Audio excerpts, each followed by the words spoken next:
Welcome to the diecastmodel.com. In this video, I'm going to show you the things you need in order to start in model car photography. In fact, you only need two things to start. One is a good budget camera, and the second is a good light source.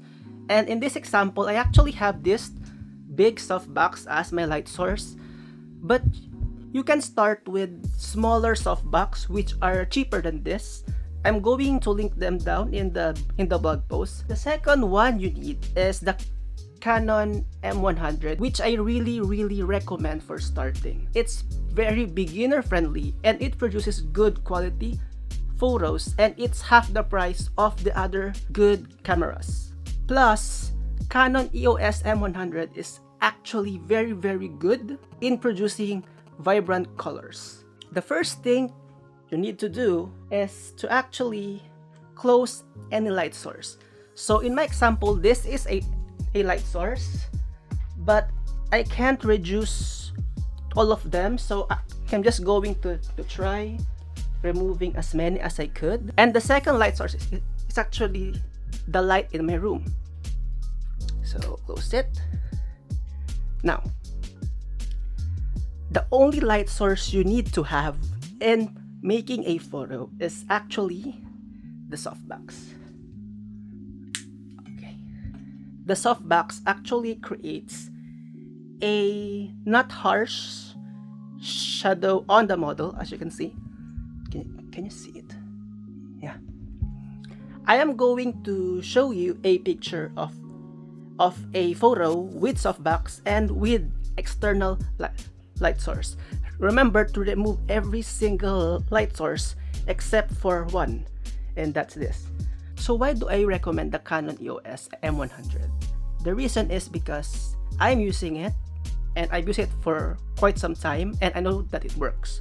Second is it's a budget camera which is half the price of other cameras, and it will produce in fact the same results. And let's start photo shooting.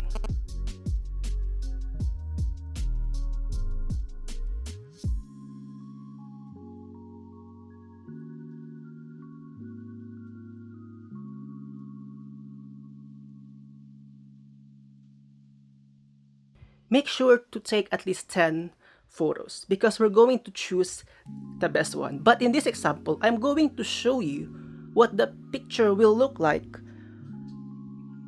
with external light source and with a few simple edits.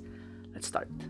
Okay guys, you can also use this, which is a light source, but I don't recommend. I still recommend the softbox because the softbox produces less harsh shadows, and this makes bad shadows. So just buy a softbox. It's way better.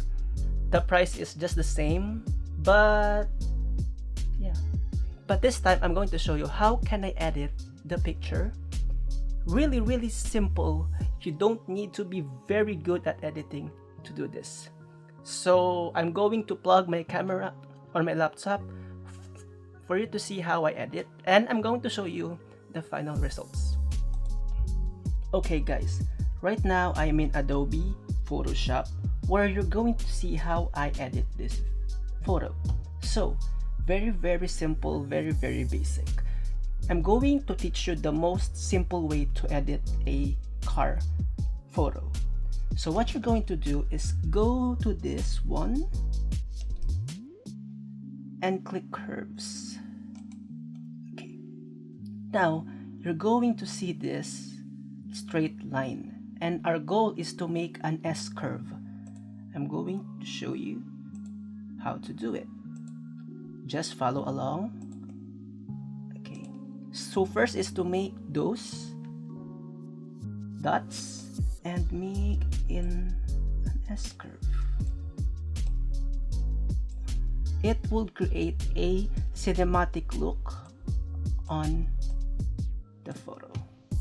There you go. So here is the picture with the S curve, and here's the picture without. See? Small edit, big difference. And that's basically how you do it. It's very simple. You just need two things. Although you can use a box, I don't know what that's called, but it's a box for item photography, but it's not really recommended. And I prefer a smaller softbox because I'm going to show you later in the blog post that you can use this method in photographing your model cars outside. I'll see you there.